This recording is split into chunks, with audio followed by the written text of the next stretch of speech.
ನಮಸ್ತೆ dear students. ನಾವು ಚಲನೆ ಮತ್ತು ಕಾಲಪಾಠದ ಬಗ್ಗೆ ಅಧ್ಯಯನ ಮಾಡ್ತಾ ಇದ್ವಿ. ಅದರಲ್ಲಿ ಹಿಂದಿನ ಅಧ್ಯಾಯದಲ್ಲಿ ನಾವೇನು ತಿಳ್ಕೊಂಡಿದ್ವಿ, ಚಲನೆ ಅಂದರೆ ಏನು ಮತ್ತು ಚಲನೆಯ ವಿಧಗಳು ಯಾವುವು ಅದ್ರ ಬಗ್ಗೆ ಅಧ್ಯಯನ ಮಾಡಿದ್ವಿ. ಆದರೆ ನಾವಿವತ್ತು ಕಾಲದ ಬಗ್ಗೆ ಅಧ್ಯಯನ ಮಾಡೋಣ. ಹಾಗಾದರೆ ಕಾಲದ ಅಳತೆಯನ್ನು ಯಾವ ರೀತಿಯಾಗಿ ಮಾಡ್ತೀವಿ? ನಿಮ್ಮ ಬಳಿ ಗಡಿಯಾರ ಇಲ್ಲದಿದ್ದಾಗ ದಿನದ ಸಮಯವನ್ನು ಹೇಗೆ ಲೆಕ್ಕ ಹಾಕುವಿರಿ?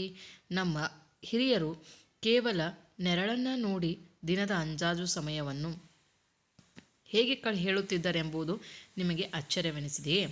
ಹೌದು, ಈಗಿನ ಕಾಲದಲ್ಲಿ ಏನದಾವು, ನಮ್ಮ ಕಡೆ ಹತ್ತಿರ ಏನದಾವು, ಗಡಿಯಾರ ಅದಾವು. ಯಾವಾಗ ಯಾರಾದರೂ ಕೇಳಿದ್ರೆ ಸಮಯ ಎಷ್ಟಾಗ್ಯದ ಅಂದ್ರೆ ನೀವು ವಾಚ್ ನೋಡಿ ಹೇಳ್ತೀರಿ. ಆದರೆ ಹಿಂದಿನ ಕಾಲದಲ್ಲಿ ಗಡಿಯಾರನೇ ಇರಲಿಲ್ಲ. ಸೊ ಆವಾಗ ಅವರು ಸಮಯವನ್ನು ಹೇಗೆ ತಿಳಿತಿದ್ರು? ಸೊ ಅವರು ತಿಂಗಳು ಮತ್ತು ವರ್ಷಗಳನ್ನು ಹೇಗೆ ಲೆಕ್ಕವನ್ನು ಹಾಕ್ತಿದ್ರು? ಸೊ ಪ್ರಕೃತಿಯಲ್ಲಿ ನಡೆದಂಥ ಕೆಲವೊಂದು ಘಟನಾವಧಿಗಳನ್ನು ಇದು ಇವತ್ತೇ ಆಯಿತು ಅಂಥೇಳಿ ಹೇಗೆ ಲೆಕ್ಕವನ್ನು ಇಟ್ಟು ಈಗ ಅಕಸ್ಮಾತ್ ಸುನಾಮಿ ಆಗಿದೆ ಅಂತ ತಿಳ್ಕೊರಿ. ಸೊ ಸುನಾಮಿ ಈಗ ಏಪ್ರಿಲ್ 22ನೇ ತಾರೀಕೇ ಆಗ್ಯದ ಅಂಥೇಳಿ ಅವ್ರಿಗೆ ಹೆಂಗೆ ಗೊತ್ತಾಗ್ತದ? ಸೊ ಅದನ್ನು ಯಾವ ರೀತಿಯಾಗಿ ಮಾಡ್ತಿದ್ರು ಅನ್ನೋದನ್ನು ನಾವು ಈ ಕಾಲದ ಅಳತೆಯ ಬಗ್ಗೆ ತಿಳಿತಾ ಹೋಗೋಣ. ಸೊ ಒಂದು ಸೂರ್ಯೋದಯದಿಂದ ಮುಂದಿನ ಸೂರ್ಯೋದಯ ನಡುವಿನ ಕಾಲಾವಧಿಯನ್ನು ಒಂದು ದಿನ ಎಂದು ಕರೆಯುತ್ತಿದ್ದರು. ಸೊ ಅವ್ರೇನು ಮಾಡ್ತಿದ್ರು, ದಿನದ ಗಂಟೆಯನ್ನು ನೋಡ್ತಾ ಹೋಗ್ಬೇಕಾದ್ರೆ ಸೂರ್ಯ ಹುಟ್ಟಿದಾಗಿನ 6 ಗಂಟೆ, ನಂತರ ನೆತ್ತಿಯ ಮೇಲೆ ಬಂದಮೇಲೆ 12 ಗಂಟೆ, ಸೊ ಸೂರ್ಯ ಮುಳುಗುವಾಗ ಸಾಯಂಕಾಲ 6 ಗಂಟೆ. ಸೊ ಆ ರೀತಿಯಾಗಿ ನಾವು ದಿನದ ಗಂಟೆಗಳನ್ನು ಲೆಕ್ಕ ಹಾಕ್ತಾಯಿದ್ರು. ಸೊ ಅದೇ ರೀತಿಯಾಗಿ ದಿನ ಆಯ್ತಪ್ಪ ಅಂದರೆ ಇನ್ನೇನಾಯಿತು, ಗಂಟೆ ಆಯ್ತಪ್ಪ ಅಂದರೆ ಇನ್ನೇನಾಯಿತು, ದಿನವನ್ನು ಲೆಕ್ಕ ಹಾಕಬೇಕು. ಸೊ ದಿನವನ್ನು ಹೇಗೆ ನೋಡ್ತಾ ಇದ್ರಂದರೆ ಸೂರ್ಯೋದಯದಿಂದ ಸೂರ್ಯ ಮುಳುಗುವವರೆಗೆ ಇರುವಂತಹ ಕಾಲವನ್ನು ಒಂದು ದಿನ ಅಂಥೇಳಿ ಅವರು ಕನ್ಸಿಡರ್ ಮಾಡ್ತಿದ್ರು. ಸೊ ಅದೇ ರೀತಿ ಒಂದು ಹುಣ್ಣಿಮೆಯಿಂದ ಮುಂದಿನ ಹುಣ್ಣಿಮೆಯವರೆಗೆ ಒಂದು ತಿಂಗಳು ಎಂದು ಅಳತೆ ಮಾಡಲಾಯಿತು. ಅಂದರೆ 15 ದಿನಕ್ಕೊಮ್ಮೆ ಒಮ್ಮೆ ಹುಣ್ಣಿಮೆ, ಒಮ್ಮೆ ಅಮಾವಾಸ್ಯೆ ಬರ್ತದೆ. ಸೊ ಒಮ್ಮೆ ಹುಣ್ಣಿಮೆ ಬಂದು ಹೋಯ್ತಪ್ಪ ಅಂದರೆ ಇನ್ನೊಂದು ಹುಣ್ಣಿಮೆ ಬರಬೇಕಾದ್ರೆ ಅದು ಒಂದು ತಿಂಗಳನ್ನು ತೆಗೆದುಕೊಳ್ತದೆ. ಸೊ ಹಾಗಾಗಿ ಆ ತಿಂಗಳುಗಳನ್ನು ಹುಣ್ಣಿಮೆಯ ಮೇಲೆ ಲೆಕ್ಕವನ್ನು ಹಾಕ್ತಾಯಿದ್ರು. ಸೊ ಅದೇ ಮುಂದೆ ಸೂರ್ಯನ ಸುತ್ತಲಿನ ಒಂದು ಪೂರ್ಣ ಪರಿಭ್ರಮಣೆಗೆ ತೆಗೆದುಕೊಳ್ಳುವ ಕಾಲಾವಧಿಯನ್ನು 1 ವರ್ಷ ಎಂದು ನಿರ್ಧರಿಸಲಾಯಿತು. ಅಂದರೆ ನಾವು ತಿಂಗಳುಗಳನ್ನು ಹುಣ್ಣಿಮೆಯಲ್ಲಿ ಲೆಕ್ಕ ಹಾಕ್ತಾ ಇದ್ವಿ. ಸೊ ಹಾಗೇ 12 ಹುಣ್ಣಿಮೆಗಳು ಆದವು ಅಂದರೆ 12 ಹುಣ್ಣಿಮೆಗಳು ಆದವು ಅಂದರೆ ಅಲ್ಲಿ 1 ವರ್ಷ ಆಯಿತು. ಸೊ ಇಲ್ಲಿ 1 ವರ್ಷ ಮುಗೀತು, ಇನ್ನು ಮುಂದಿನ ವರ್ಷ ಪ್ರಾರಂಭವಾಯಿತು ಅನ್ನೋದನ್ನು ಹೀಗೆ ವರ್ಷ, ದಿನ ಮತ್ತು ಗಂಟೆಗಳಲ್ಲಿ ಲೆಕ್ಕವನ್ನು ಹಾಕ್ತಾಯಿದ್ರು. ಸೊ ಹಾಗಾದ್ರೆ ಯಾವ ರೀತಿಯಾಗಿ ನೋಡ್ತಾ ಇದ್ರು? ಬೆಳಿಗ್ಗೆ ಸೂರ್ಯನ ಉದಯ, ಬೆಳಗ್ಗೆ ಸೂರ್ಯನ ಉದಯ ಆಗೋದಾಗ ಅವಾಗ ನಾವು 6 ಗಂಟೆ ಅಂಥೇಳಿ ನಾವು ಕನ್ಸಿಡರ್ ಮಾಡ್ತಾಯಿದ್ವಿ. ಸೊ ಹಗಲು ಮತ್ತು ರಾತ್ರಿ ಸೂರ್ಯೋದಯ ಮತ್ತು ಸೂರ್ಯಾಸ್ತದ ನಡುವಿನ ಸಮಯ. ಸೂರ್ಯೋದಯ ಆಯ್ತಪ್ಪ ಅಂದರೆ ಹಗಲಾಯಿತು, ಸೂರ್ಯಾಸ್ತ ಆಯ್ತಪ್ಪ ಅಂದರೆ ರಾತ್ರಿ ಆಯಿತು. ಸೊ ಈ ರೀತಿಯಾಗಿ ನಾವು ಹಗಲು ಮತ್ತು ರಾತ್ರಿಗಳನ್ನು ಅವರು ತಿಳಿತಾಯಿದ್ರು. ಸೊ ತಿಂಗಳುಗಳನ್ನು ಯಾವ ರೀತಿಯಾಗಿ ನೋಡ್ತಾಯಿದ್ರು? ತಿಂಗಳುಗಳನ್ನು ಆಲ್ರೆಡಿ ಹೇಳಿ ನಿಮ್ಗೆ ಈಗ ಏನಾಯಿತು, ಹುಣ್ಣಿಮೆ ಮತ್ತು ಹುಣ್ಣಿಮೆ, ಒಂದು ಹುಣ್ಣಿಮೆಯಿಂದ ಇನ್ನೊಂದು ಹುಣ್ಣಿಮೆಗಿರುವಂಥ ನಡುವ ಅಂತರವನ್ನು ಒಂದು ತಿಂಗಳು ಅಂಥೇಳಿ ಕನ್ಸಿಡರ್ ಮಾಡ್ತಿದ್ರು. ಈಗ 2 ಹೊಸ ಚಂದ್ರರ ನಡುವಿನ ಸಮಯ. ಹುಣ್ಣಿಮೆ ಅಂದ್ರೇ ಅದೇ ಚಂದ್ರ ಇರುವಂಥ ಹೊಸ ಚಂದ್ರವನ್ನು ಹುಟ್ಟುವಂಥದ್ದೇ ಅದು ಹುಣ್ಣಿಮೆ.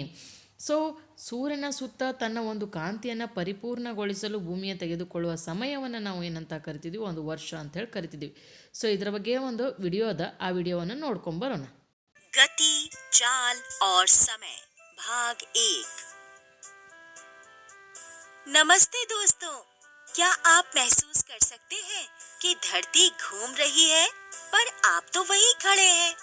हमें पता है कि सड़क पर कई वाहनों की गति धीमी होती है और कई वाहनों की तेज, पर आखिर यह गति है क्या?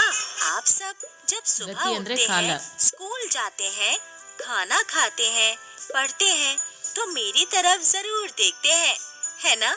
क्योंकि मैं आपको समय बताती हूँ। आइए इस वीडियो की मदद से हम गति, चाल और समय के संबंध के बारे में जानने की कोशिश करते हैं। इस वीडियो के उद्देश्य हैं क गति और चाल के बारे में जानकारी प्राप्त करना, ख चाल और समय का संबंध समझना। राम, कल तुम्हें पास वाले गांव के स्कूल में दौड़ में हिस्सा लेने जाना है। चलो जल्दी से सो जाओ, नहीं तो सुबह उठ नहीं पाओगे। ಕಾಲದ ಬಗ್ಗೆ ಹೇಳ್ತಾ ಇದ್ದಾರೆ. ಸೊ ಕಾಲ ಯಾವ ರೀತಿಯಾಗಿ ಕೆಲಸ ಮಾಡುತ್ತದೆ? उठा देती है। काकी, शाम को बुला दीजिए, हमें जल्दी जाना है, नहीं तो बस छूट जाएगी। राम बेटा, श्याम तो चला गया, भाग कर जाओ, वह अभी रास्ते में ही होगा। बस निकल जाएगी, दौड़ कर जाता हूँ। काश मेरे पास कोई हवाई जहाज होता तो मैं कितनी जल्दी पहुँच जाता। अरे, बस तो निकल गई। श्याम तो उस बस में बैठा है। 7 बज गए हैं। श्याम तो मुझसे पहले पहुँच जाएगा। अगली बस 10 मिनट में आएगी। लगता है मुझे देर हो जाएगी। श्याम पहुंच गया होगा। अरे, यह क्या? उसकी बस तो अब आ रही है। अरे राम, तुम भी पहुंच गए? हाँ, बड़ी अजीब बात है। निकला तो मैं बाद वाली बस में, लेकिन तुझसे पहले कैसे पहुंच गया? लगता है तेरी बस तेज चल रही थी। हमारे गांव से यहाँ तक की दूरी 10 किलोमीटर है और मैं 30 मिनट में पहुँच गया और तुझे 40 मिनट लगे। तो क्या इसका मतलब है कि तेरी बस ने 10 किलोमीटर की दूरी कम समय में तय की? हाँ, क्योंकि मेरी बस तो कहीं रुकी नहीं।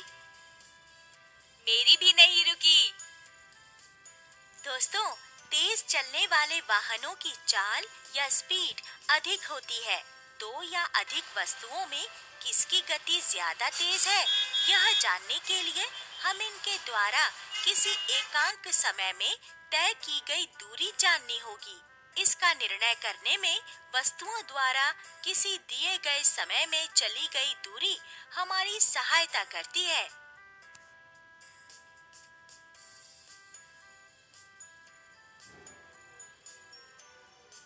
तैयार है दौड़ के लिए राम?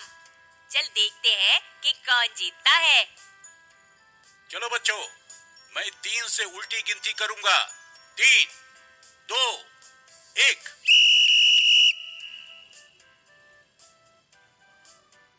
श्याम, मोहन रेस जीत गया।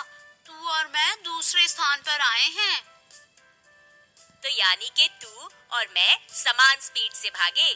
चल सर से पूछते हैं कि हमने कितना समय लिया। श्याम और राम, तुम दोनों ने 4 मिनट में दौड़ खत्म करी और मोहन ने 3.2 मिनट में। मैं जानना चाहता हूँ कि मेरी स्पीड तेज थी या राम की। दोस्तों, जब आपके स्कूल में कोई दौड़ की प्रतियोगिता होती है, उसमें एक शुरुआती बिंदु होता है और एक अंतिम। जीतता वही है जो उस दूरी को सबसे कम समय में तय करे। कोई वस्तु कितनी तेज या धीमी चलती है, उसका पता इस बात से चलता है कि वह 1 यूनिट समय में कितनी दूरी तय करती है। इसे उस गतिमान वस्तु की चाल या स्पीड कहा जाता है। तो आप किसी गतिमान वस्तु की स्पीड या चाल का पता इस बात से लगा सकते हैं कि उस वस्तु ने कितनी दूरी तय की और उस दूरी को तय करने में कितना समय लगा। तो चाल बराबर तय की गई कुल दूरी बटा लिया गया कुल समय। तो यदि श्याम और राम ने 100 मीटर की दूरी 4 मिनट में तय की, तो उनकी स्पीड या चाल क्या थी? बच्चों, किसी भी प्रतियोगिता में ये ज्यादा जरूरी है कि आप भाग लें। हार जीत तो चलती रहती है।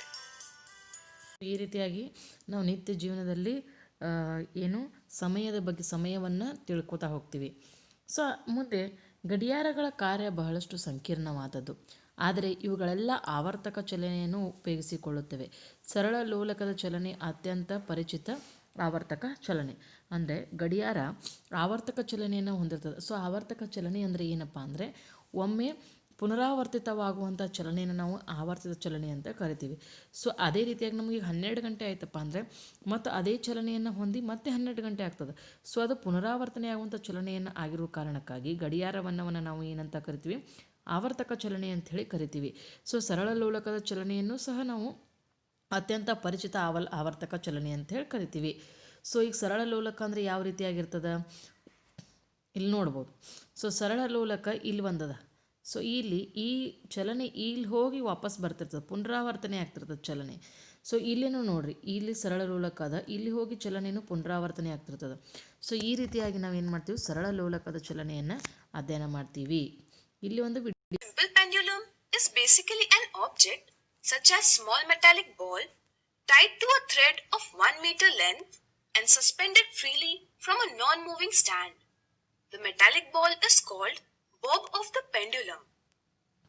When the bob is taken to one side and released, it starts moving to and fro. ನೋಡ್ರಿ, ಸಿಂಪಲ್ During ಪೆಂಡ್ಲಮ್ motion, ಏನಾಗಿದೆ, there are ಒಂದು two ಆವರ್ತನೆಯಿಂದ positions ಇನ್ನೊಂದು where the ಆವರ್ತನೆಯನ್ನು bob ಪುನರಾವರ್ತನೆ stops ಚಲನೆಯನ್ನು and ಹೊಂದ್ತಾ ಇದೆ. change its direction. ಸೊ ಇದನ್ನು These ನಾವು ಏನಂತ positions ಕರಿತೀವಿ, are called ಇದನ್ನು ನಾವು extreme ಬಾಬ್ ಅಂತ positions ಹೇಳಿ of the ಕರಿತೀವಿ. pendulum. Let's denote them by A and B. There is a moderate position ಎಯಿಂದ between ಬಿಗೆ the ಚಲನೆ two extreme ಹೊಂದಬೇಕಾದ್ರೆ ಆ positions. ಚಲನೆ It ಪುನರಾವರ್ತನೆ is ಆಗ್ತಾ called ಹೋಗ್ತಾ ಇದೆ. the mean position of the pendulum. Let's denote it by O. When the bob is at rest, it is at its mean position, that is O.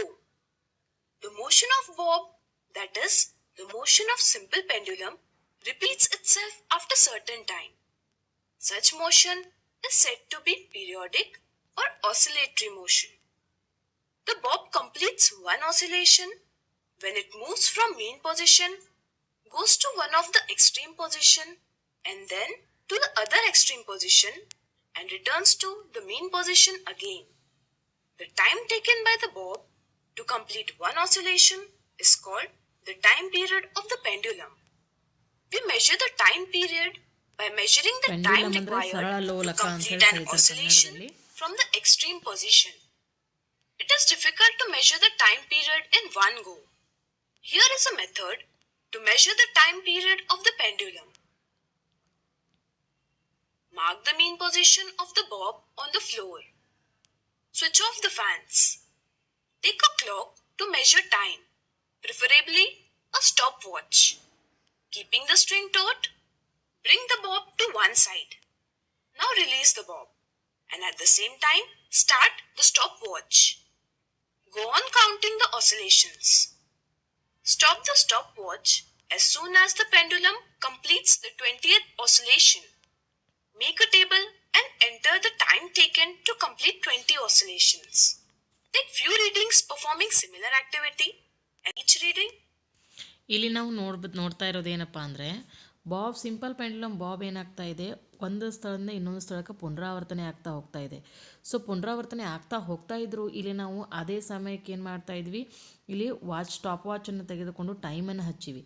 So ಇಲ್ಲಿ ಎಷ್ಟು ಆಸೋಲೇಷನ್, ಒಂದು 42 ಸೆಕೆಂಡಿಗೆ ಇದು 20 ಸಲ ಹೋಗಿ ಬತ್ತಪ್ಪ ಅಂದರೆ ಇಲ್ಲಿ 42 ಸೆಕೆಂಡಿಗೆ ಎಷ್ಟು ಹೋಯಿತು, 20 ಆಸೋಲೇಷನ್ಸನ್ನು ತೆಗೆದುಕೊಳ್ತು. 41ಕ್ಕೆ ಎಷ್ಟು ತಗೋತು ಟೈಮ್. ಈ ರೀತಿಯಾಗಿ ನಾವು ಆಸೋಲೇಷನ್ಸನ್ನು ಪ್ರಾರಂಭಿಸ್ತೀವಿ. Calculate the time period of the pendulum by dividing time by number of oscillations. Divide by number of That is ಆಸೋಲೇಷನ್ಸ್. 20. ಅಂದರೆ ನಾವು Is the time 42 period ಸೆಕೆಂಡ್ನಲ್ಲಿ nearly same in 20 all cases? ಆಸೋಲೇಷನ್ ಮಾಡಿದ್ವು ಅಂದರೆ 20 Yes, ಸಲ you ಪುನರಾವರ್ತನೆ will ಆಯ್ತಪ್ಪ find ಅಂದರೆ that ಅದ್ರ ಉತ್ತರ ಎಷ್ಟು the time ಬರ್ತದೆ, period is same in all 2.1 the ಬರ್ತದೆ. cases. ಸೊ ಈ ರೀತಿಯಾಗಿ ನಾವು ಟೈಮ್ ಪೀರಿಯಡನ್ನು A ಕ್ಯಾಲ್ಕುಲೇಟ್ simple ಮಾಡ್ತೀವಿ. pendulum repeats its motion after fixed time period. We can take it as reference to measure time. In fact, we can use any periodic motion to measure time. Clock that we use to measure time is also based on periodic motion of its hands. Here we complete this topic. Thanks for watching this video. So ನಾವೀಗ ವಿಡಿಯೋದಲ್ಲಿ ನೋಡ್ಬೋದು ಸರಳ ಲೋಲಕ ಯಾವ ರೀತಿಯಾಗಿ ಚಲನೆಯನ್ನು ಹೊಂದ್ತಾ ಇದೆ, so ಮತ್ತು time ಪೀರಿಯಡನ್ನು ಯಾವ ರೀತಿಯಾಗಿ ಕ್ಯಾಲ್ಕುಲೇಷನ್ ಮಾಡ್ತಾರೆ ಅನ್ನೋದು. ಸೊ ಹಾಗಾದರೆ ಸರಳ ಲೋಲಕದ ಬಾಬನ್ನು ಹೊಂದಿರುತ್ತದೆ. ನಾನು ನಿಮ್ಗೆ ಈಗಾಗಲೇ ಹೇಳಿದೆ, ಸರಳ ಲೋಲಕ ತೋರಿಸಿದೆ. ಸೊ ಇದಕ್ಕೆ ನಾವೇನಂತ ಕರಿತೀವಿ ಅಂದ್ರೆ ಬಾಬ್ ಅಂಥೇಳಿ ಕರಿತೀವಿ. ಸೊ ಈ ಬಾಬನ್ನು ಹೊಂದಿದ್ದು, ಈ ಬಾಬ್ಗೆ ನಾವು ಏನು ಮಾಡ್ತೀವಿ, ಚೆಂಡು ಅಥವಾ ಕಲ್ಲನ್ನು ಕಟ್ಟಿ ಇದನ್ನು ದಾರದ ಸಹಾಯದಿಂದ ಕಟ್ಟುನಿಟ್ಟಾಗಿ ನಿಲುವಿನಿಂದ ಅಮಾನತುಗೊಳಿಸಲಾಗಿದೆ. ಆಂದೋಲನ ಚಲನೆ ಅಂದರೆ ಲೋಲಕದ ಚಲನೆಯನ್ನು ಆಂದೋಲನ ಚಲನೆ ಅಂತ ಕರಿತೀವಿ. ಲೋಲಕ ಚಲನೆ ಅಂದರೆ ಎ ಇಂದ ಬಿಗೆ, ನೀವು ವಿಡಿಯೋದಲ್ಲಿ ನೋಡ್ತಾ ಇದ್ರಲ್ಲ ಆ ಚಲನೆ ಎ ಇಂದ ಬಿಗೆ ಹೋಗಿ ಬರ್ತಾ ಇರೋ ಚಲನೆಯನ್ನು ನಾವು ಆಂದೋಲನ ಚಲನೆ ಅಂತ ಕರಿತೀವಿ. ಲೋಲಕದ ಬಾಬ್ ಲೋಲಕದ ಮಧ್ಯದಿಂದ ಇನ್ನೊಂದು ಬದಿಯಲ್ಲಿ ಅದರ ತೀವ್ರ ಸ್ಥಾನಗಳಿಗೆ ಚಲಿಸುತ್ತದೆ. ಆಂದೋಲನ ಅಂದರೆ ಏನು? ಆಂದೋಲನ ಅಂದರೆ ಬಾಬ್ ಅದರ ಕೇಂದ್ರದಿಂದ ಅದರ ತೀವ್ರ ತುದಿಗಳಿಗೆ ಚಲಿಸಿದಾಗ ಒಂದು ಆಂದೋಲನವನ್ನು ಪೂರ್ಣಗೊಳಿಸುತ್ತದೆ ಎಂದು ಹೇಳ್ತೇವೆ. ಸೊ ಯಾವಾಗ ನಾವು ಇದು ಬಾಬ್ ಅದಲ್ಲ, ಈ ಬಾಬ್ ಈ ತನ್ನ ಕೇಂದ್ರ ಸ್ಥಾನದಿಂದ ಹೀಗೆ ಹೋಗಿ ಹೀಗೆ ವಾಪಸ್ ಬರೋದು, ಅಂದರೆ ಎಯಿಂದ ಬಿಗೆ ಹೋಗಿ ವಾಪಸ್ ಬರೋದಕ್ಕೆ ಅದೊಂದು ಪೂರ್ಣ ಆಂದೋಲನ ಅಂಥೇಳಿ ಕರಿತೀವಿ. ಈ ಪೂರ್ಣ ಆಂದೋಲನದಲ್ಲಿ ಒಂದು ಆಂದೋಲನವನ್ನು ಹೋಗಿ ಬರ್ಬೇಕಾದ್ರೆ ಎಷ್ಟು ಸಮಯವನ್ನು ತೆಗೆದುಕೊಂಡಿರ್ತದ ಅದನ್ನು ನಾವು ಸಮಯದ ಅವಧಿ ಅಂಥೇಳಿ ಕರಿತೀವಿ. ಇನ್ನು ಒಂದು ಲೋಲಕದ ಆವರ್ತನ ಅವಧಿಯು ಒಂದು ಸ್ಥಿರಾಂಕ ಎಂಬ ಅನ್ವೇಷಣೆಯನ್ನು ಕುರಿತು ಒಂದು ಸ್ವಾರಸ್ಯದ ಕಥೆ ಇದೆ. ಹೆಸರಾಂತ ಗೆಲಿಲಿಯೋ ಗೆಲಿಲಿ ಇವರ ಹೆಸರನ್ನು ಕೇಳಿರಬಹುದು. ಸೊ ಗೆಲಿಲಿಯೋ ಗೆಲಿಲಿ ಏನು ಮಾಡಿದ, ಈ ಆವರ್ತಕ ಚಲನೆಯನ್ನು ಮಾಡಿರ್ತಾನೆ. ಏನು ಮಾಡಿದಪ್ಪ ಗೆಲಿಲಿಯೋ ಗೆಲಿಲಿ? ಒಮ್ಮೆ ಗೆಲಿಲಿಯೋ ಗೆಲಿಲಿ ಚರ್ಚ್ನಲ್ಲಿ ಕುಳಿತಿರುವಾಗ ಚಾವಣಿಯಿಂದ ಸರಪಳಿಯೊಂದಿಗೆ ತೂಗು ಬಿಟ್ಟ ದೀಪವು ನಿಧಾನವಾಗಿ ಒಂದು ಬದಿಯಿಂದ ಇನ್ನೊಂದು ಬದಿಗೆ ತೂಗುವುದನ್ನು ಗಮನಿಸಿದರು. ಆ ದೀಪವು ಒಂದು ಆಂದೋಲನವನ್ನು ಪೂರ್ಣಗೊಳಿಸುವ ಕಾಲದಲ್ಲಿ ಸಮಾನ ಸಂಖ್ಯೆಯ ತನ್ನ ನಾಡಿ ಮಿಡಿತಗಳನ್ನು ಎನಿಸಿಕೊಂಡು ಆಶ್ಚರ್ಯಚಕಿತನಾದನು. ಅವರು ಈ ವೀಕ್ಷಣೆಯನ್ನು ಪರೀಕ್ಷಿಸಲು ಅನೇಕ ಲೋಲಕಗಳಿಂದ ಪ್ರಯೋಗವನ್ನು ನಡೆಸಿದರು. ಇದರಿಂದ ನಿಗದಿತ ಉದ್ದದ ಲೋಲಕವು ತನ್ನ ಒಂದು ಆಂದೋಲನಕ್ಕಾಗಿ ಯಾವಾಗಲೂ ಸಮಾನ ಕಾಲಾವಧಿಯನ್ನು ತೆಗೆದುಕೊಳ್ಳುತ್ತದೆ ಎಂದು ಕಂಡುಹಿಡಿದರು. ಸೊ ಇದರಿಂದ ಏನು ಮಾಡಿದರು, ಗೆಲಿಲಿಯೋ ಗೆಲಿಲಿ ಒಂದು ಚರ್ಚ್ನಲ್ಲಿ ಹೋಗ್ಬೇಕಾದ್ರೆ ಒಂದು ತೂಗುದೀಪ, ಈ ರೀತಿಯಾಗಿ ತೂಗುದೀಪ ಇತ್ತು. ಸೊ ತೂಗುದೀಪ ಏನು ಮಾಡಾಕತ್ತಿತ್ತಪ್ಪ ಅಂದರೆ ಒಂದು ಸ್ಥಾನದಿಂದ ಇನ್ನೊಂದು ಸ್ಥಾನಕ್ಕೆ ಹೋಗಿ ಬರ್ತಾ ಇತ್ತು. ಸೊ ಹೋಗಿ ಬರ್ತಾ ಇದ್ದಾಗ ಅವಾಗ ಅವರು ಸಮಯವನ್ನು ಹಚ್ಚಿದ್ದಿಲ್ಲ. ಅಲ್ಲಿ ತಮ್ಮ ನಾಡಿ ಬಡಿತಗಳನ್ನು ತೆಗೆದುಕೊಂಡು ಆ ನಾಡಿ ಬಡಿತಗಳಲ್ಲಿ ಎನಿಸ್ತಾ ಹೋದ್ರು. ಒಂದು ನಾಡಿ ಬಡಿತಕ್ಕೆ ಒಂದು ಸಲ ಹೋಗಿ ಬಂತು, ಸೊ 2 ಹಿಂಗೆ ಈ ಥರ ಅವ್ರು ಏನು ಮಾಡ್ತಾಯಿದ್ರು, ಕೌಂಟ್ ಮಾಡ್ತಾಯಿದ್ರು. ಇದನ್ನು ಅವರು ಗಮನಿಸಿ ಇಂಥವು ಹಲವಾರು ಲೋಲಕಗಳನ್ನು ತೆಗೆದುಕೊಂಡ್ರು. ಸೊ ಲೋಲಕ ದಾರವನ್ನು ಚಿಕ್ಕದಾಗಿ ತೊಗೊಂಡ್ರು, ಉದ್ದದಾಗಿ ತೊಗೊಂಡ್ರು. ಸೊ ಅದು ಹೋಗಿ ಬರಬೇಕಾದ ಸಮಯವನ್ನು ಒಂದೇ ತೆರನಾಗಿ ತೆಗೆದುಕೊಳ್ತಾ ಇತ್ತು. ಸೊ ಹಾಗಾಗಿ ಅವ್ರು ಏನು ತಿಳಿದ್ರಂದ್ರಪ್ಪ ಅಂದರೆ ಈ ಪ್ರಯೋಗದಿಂದ ಲೋಲಕವು ತನ್ನ ಆಂದೋಲನಕ್ಕಾಗಿ ಯಾವಾಗಲೂ ಸಮಾನ ಕಾಲಾವಧಿಯನ್ನು ತೆಗೆದುಕೊಳ್ಳೋದು. ಸೊ ಲೋಲಕ ಸಣ್ಣದಿರಲಿ ದೊಡ್ಡದಿರಲಿ ಅದು ತನ್ನ ಆಂದೋಲನವನ್ನು ಪೂರ್ಣಗೊಳಿಸಬೇಕಾದ್ರೆ ಸಮಾನ ಕಾಲಾವಧಿಯನ್ನು ತೆಗೆದುಕೊಳ್ಳುತ್ತದೆ ಎಂದು ಯಾರು ಹೇಳಿದರು, ಗೆಲಿಲಿಯೋ ಗೆಲಿಲಿ. ಸೊ ಈ ರೀತಿಯಾಗಿ ನಾವು ಸಮಯದ ಬಗ್ಗೆ ಅಧ್ಯಯನ ಮಾಡ್ತೀವಿ. Thank you.